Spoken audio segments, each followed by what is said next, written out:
They've been more relaxed around you during these practices? Because I noticed once during the spring, a lineman was kind of waiting for somebody to jump down and scream at him, and you're like, no, this is a new regime, new leadership. It's different. Well, yeah, and I don't know. I wasn't here, so I don't know what was like before.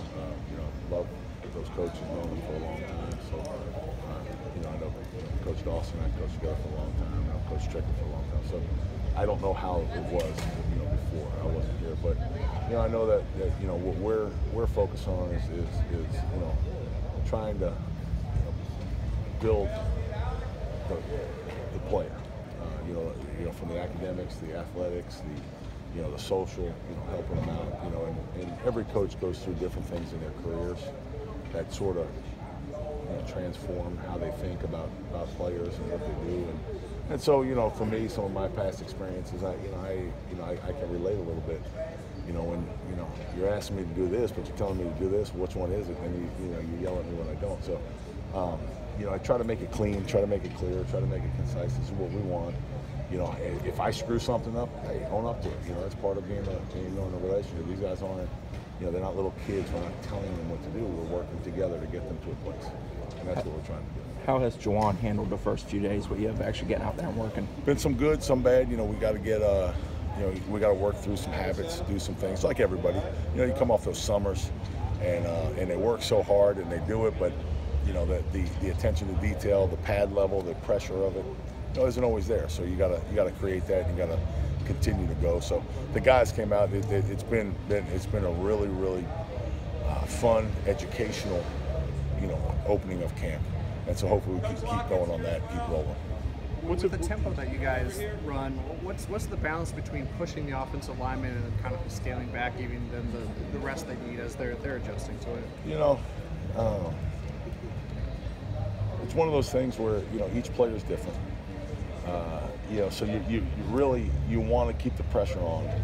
As you play in games, you realize that as an offensive line, usually if we're on the ninth play of a drive, the defensive lineman's on their fourth play. They're going to sub in and out.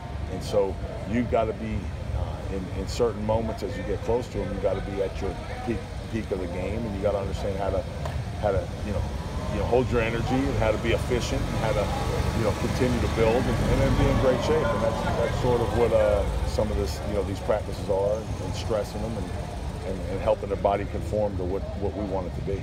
What's it been like for you coming back? Hear from Clay and some of the former buddies. It's great. I tell everybody when I come back, we watch the Bowden Dynasty as a group, as a team. And you look and you see those faces and those people in those locker rooms and you're like, dang, I used to walk right up there. This was a road when I was here. I mean, we would be standing right in the middle of Pensacola, I think. And so you see the changes and you see what it became, and it really puts into perspective, that hey, listen, we're just borrowing this. We're going to put our stamp on it. We're going to put our thing on it. But for us and for me and these players and these coaches, this is our year and this is our opportunity to add to that Florida State legacy and to what Coach Bowden built here. What Coach Fisher carried on, and then what hopefully as we go we build as well in Coach Taggart's view. And so coming back is a flood of emotions when you see it. What's really cool is I got to bring my family. And so now they're meeting some of these people and they're putting names with faces, and they hear this old story about, when we were at the Orange Bowl or when we were doing this, and oh, that's the guy you talk about, and so that's really cool because we didn't have that, because I've traveled. I've been in the Midwest for the last 10 years and, down in South Florida before that. So, with my family, I didn't have it. So now they get to experience a little bit of it as well, and that's really cool. I know you were obviously busy on Saturday. You were busy on Saturdays, but how much did you pay attention to Florida State even when you were off? Oh, I was always. This is, you love the people, and I really, I appreciate everything that Coach Bowden really taught us that, hey, God's going to use it in His will, in His way. And so I always sort of took that deal, and hey, it's God's will, and wherever He wants to take me, I'll go. And so I was always appreciative of that, because I was able to, take some good and some bad and work through it and just continue building myself. And so, what my parents taught me that, and Coach Bowden, continued on. Then I got in the college coaching world to sort of, made sense, and I just, you know, and I've always been appreciative of what Florida State. I mean, there's not many people that can say, you know, what happened here, you know, what he did in those years, and to be a part of it, and you know, that was a blessing, and really, you know, you learn how to compete. The cauldron of competition that was when we were here, it prepares you for whatever you're going through, wherever you're at.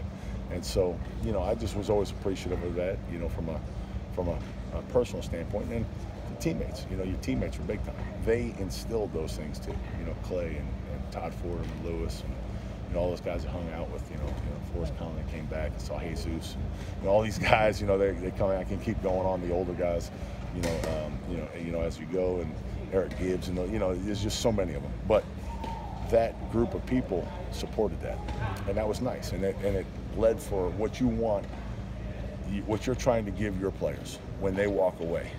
You know what you want them to feel, you know, and that's cool, and that coming back has been, you know, really neat. You know, so you sit at some of those alumni at other places, you know, it's all right, yeah. You know, hey, this is so and so. Okay, well, he ain't. He ain't Charlie Ward now, you know. He ain't, you know. And then when you think of the guys come through there, hey, Elton Jones, you know, that dude's, you know, and your guys compete with everybody out there that you know, appreciate. You want them to have that same feeling, that same pride, that same love, that same appreciation for their lives, whatever it is, whether it's the NFL or business or just becoming a coach. You want them to be able to take what you've taught them. And I think that's what really stands out when I came back to Tallahassee. I've been able to take what I was taught and my life lessons and help become what we've become, you know, me and my players. So. All right, thank you.